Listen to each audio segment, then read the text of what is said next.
नमो India, मैं हूं SR5। स्वागत है आपका वर्ल्ड अफेयर्स हिंदी में। तो आइए समझते हैं कि आखिर मामला क्या है। दरअसल यहाँ आप कई प्रकार के आर्टिकल देख रहे हो जहां यह स्पष्ट कराया जा रहा है कि इन दिनों इक्वाडोर में घमासान युद्ध देखने को मिल रहा है, जहां वहीं का कुछ गैंगस्टर जो कि एक ड्रग गैंग है और ऐसे विषय में वहां की सरकार का उनके साथ एक तरह से युद्ध की प्रक्रिया की जा रही है। ये एक बड़ा बात इसलिए हो जाता है क्योंकि वहां पे इमरजेंसी भी लगा दी गई है। क्यों? एक ऐसा बंदा जो वहां पे फरार हो चुके हैं उसको लेके पूरा देश में हलचल मच चुका है। क्या है मामला? ये जो बंदे को आप देख रहे हो इस तस्वीर में, बिल्कुल आपको देखने में यही लगेगा कि शायद ये पोज दे रहा हो और कोई वीडियो का शूट हो रहा हो, कोई मूवी का ये विलन हो, ऐसा कुछ।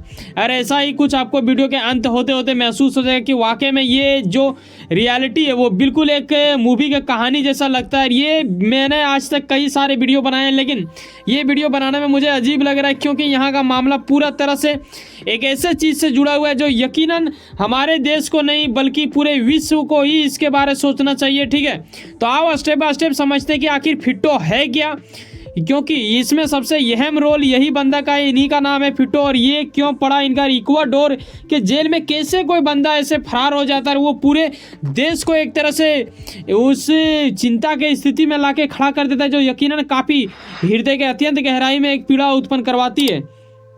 तो इसे समझने के लिए हमें थोड़ा मैप में देखना पड़ेगा कि भाई साहब ये देश आखिर अस्तित्व है कहाँ। यहाँ आप देखते हो मैप में इक्वाडोर जो कि कोलंबिया और पेरू के बीच में है, और ये दो ही देशों के साथ अपना बॉर्डर साझा करते हैं। बाकी इनके पास पूरा समंदर खाली है, ये जहाँ चाहे वहाँ जाए या ना जाए, और ये जाते हैं तो क्या चीज़ भेजते हैं ये देखने वाली बात होगा। लेकिन इसको मैं गहराई पूर्वक बताऊँ उससे पहले आपके मन में ये जरूर प्रश्न आएगा, समझते हैं यहाँ पे पहले ये कि आखिर ये फिट्टो नाम का ये जो बंदा जो इस तरह करके पोज दे रहा है इसका क्या है मामला और इसे हम कैसे समझ सकते हैं।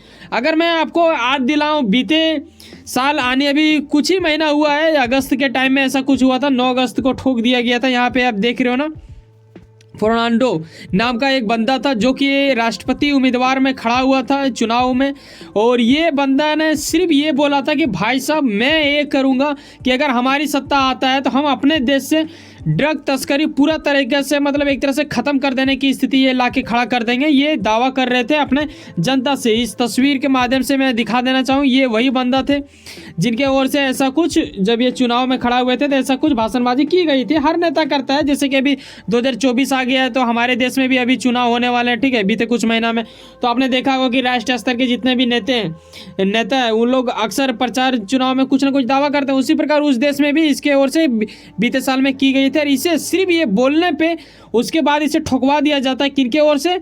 वहाँ का जो ड्रग गैंग है उन लोगों की ओर से। ठीक है, वहाँ पे फिट्टो का भी नाम कहीं ना कहीं शामिल आता है। इसके अतिरिक्त आप ये भी देखते हो कि अक्सर पुलिस अपराधियों को एक तरह से बंधक बनाते हैं, उसे कैदी करते हैं और उसे कैदी कहा जाता है। इसमें कोई शक नहीं है, हर वो लोगों को ये पता होगा जो मेरे वीडियो देख रहे हैं। ठीक है, शायद ही कोई वैसा व्यक्ति होगा जो नहीं जानते होंगे कि कैदी क्या होता है। लेकिन यहाँ गजब की बात ये हो जाता है कि भाई साहब अगर पुलिस कैदी को पकड़े तो समझ में आता है, लेकिन इसके भागने के बाद यानी फिट्टो जब वहाँ से भागता है ना, उसके बाद क्या होता है कि ड्रग माफिया के जो चहेते होते हैं, जो इनके ग्रुप में शामिल होता है, वहाँ पे गैंग रहता है। ठीक है, जैसे आप कॉलेज में देखते हो ना कुछ कुछ लड़कों का एक ग्रुप होता है छोटा सा, उसी तरह गुंडों का एक तरह से होता है। अब ये मत तुलना कर लेना भाई कि आपने कॉलेज के लड़कों के साथ उनका नाम क्यों जोड़ा। देखो, मैंने उसका कॉलेज का लड़का को ग्रुप बोला है, इसको गैंग बोला है, दोनों में फ़र्क होता है, तो ये चीज़ आप समझो।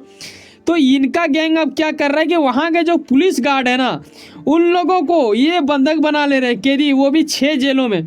तो ये गजब की पीड़ाजनक बात हो जाता है। इतना अधिक मतलब पावर जो दिखाता है उस देश में, इनका इतना अधिक नियंत्रण आ चुका है कि इनके सिर्फ भागने से ही ना पूरा देश में वहाँ की जो सरकारें हैं वो काफ़ी चिंता में आ चुके हैं। यहाँ इस आर्टिकल के माध्यम से देखते हो कि ये जब फरार हुए तो क्या होता है कि पूरे देश में ही करीब 60 दिनों के लिए इमरजेंसी लागू कर दिया जाता है। इतना अधिक डर हो जाता है वहाँ की सरकार को, आप समझ रहे हो, 60 दिन मतलब 2 महीना। ये सूत्रों के हवाले से पता चला है। तो हमें आगे चल के कोकीन के बारे में समझना पड़ेगा, तो उसके बारे में डिस्कस करूंगा ही। लेकिन यहाँ मैं बता देना चाहूँ कि अभी जो एक्शन ले रही है वहाँ की सरकार, उसमें से एक जो खास व्यक्ति वो यही बंदा है जो कि वहाँ के राष्ट्रपति हैं। हालांकि ये काफ़ी यंग दिखते हैं। ज़्यादातर देश का जब मैं वर्ल्ड रिलेटेड वीडियोज़ बनाता हूँ तो अधिकांश देश में आप देखोगे तो राष्ट्रपति का एज काफ़ी ज़्यादा होता है, लेकिन ये बंदा का एज काफ़ी कम लगता है, मतलब लगता ही है कि यंग है। ठीक है, तो अब आता है मेन पॉइंट जो कि कोकीन से जुड़ा हुआ है। देखो, यहाँ कोलंबिया है, ठीक है, यहाँ है पेरू। ये दोनों देश में ना कूट कूट के भरा जाता है। ड्रग के लिए ही ये लोग समझ लो कि दिन रात कार्य कर रहे होते हैं वहाँ के अधिकांश लोग।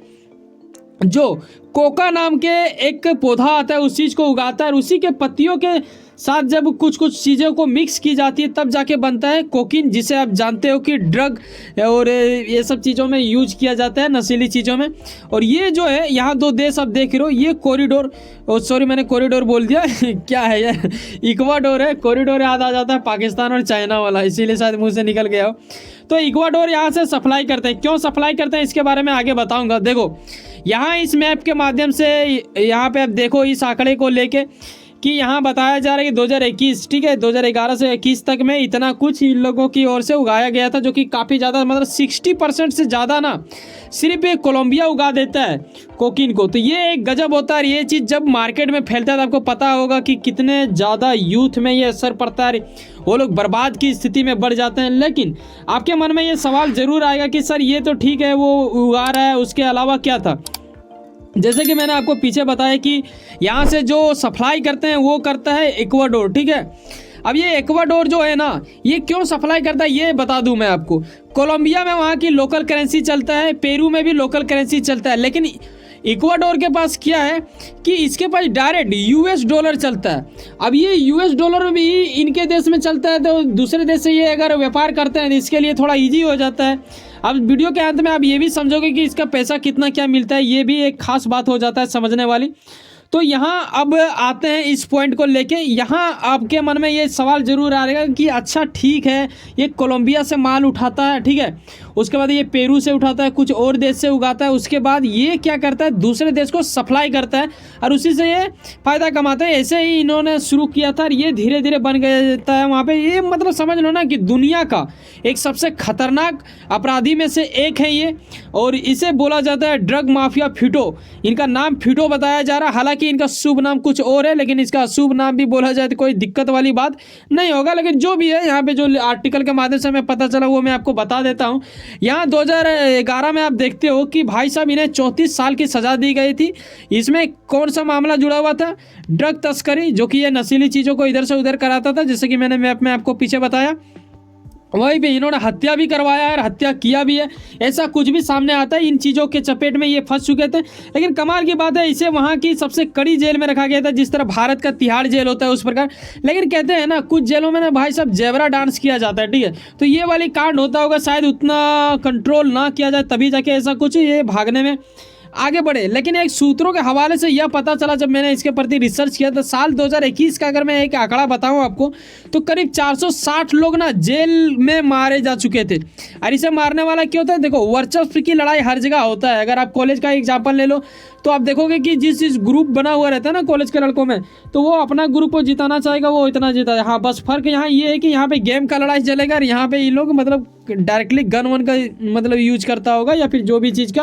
लेकिन इन्होंने कत्ल मचा दिया, समझ रहे हो, 460 एक बड़ा संख्या हो जाता है। इसमें वर्चस्व को लेकर लड़ाई होता है कि भाई साहब मैं सबसे ज़्यादा बड़ा मतलब दबंग हूँ, मैं सप्लाई अच्छा करता हूँ, ऐसा वैसा करके कुछ नाम कमाने के चक्कर में ये कुछ कांड होता है। क्यों ना हो, ये आपके मन में जरूर प्रश्न आएगा। देखो अगर 1 kg का बात करें ना, जैसे कि मैंने आपको बताया कि कोलंबिया में सबसे ज़्यादा उगाया जाता है ये सब कोका पौधे से कोकीन बनता है, ठीक है। तो यहाँ आप देख रहे हो कि इनके लोकल करेंसी में 1700 कुछ ऐसा होता है। लेकिन वहीं जाके अगर मैक्सिको तक ये पहुँचा देते हैं और इन दोनों देशों से ले लेता है कौन, एक्वा कॉरिडोर, और ये पहुंचाता है मैक्सिको, मैक्सिको से चल जाता है ये कहाँ, यूएस, और यूएस जाते ही ये कितना गुना अधिक बढ़ जाता है ये जरा आकलन आप करो, करीब $30,000 ये बन जाता है। वहीं अगर ये यूरोप साइड जाएगा तो वहाँ भी ये मैप कहीं ना कहीं ये दर्शाता है ना, इसमें ज़्यादातर आप देखो तो रिच कंट्री को ही इन्होंने फंसाने की कोशिश किया है और वहाँ की जनता कुछ ज़्यादा ही पसंद करते हैं, शायद ऐसा सूत्रों के हवाले कई बार सुनने को हमें मिलता है।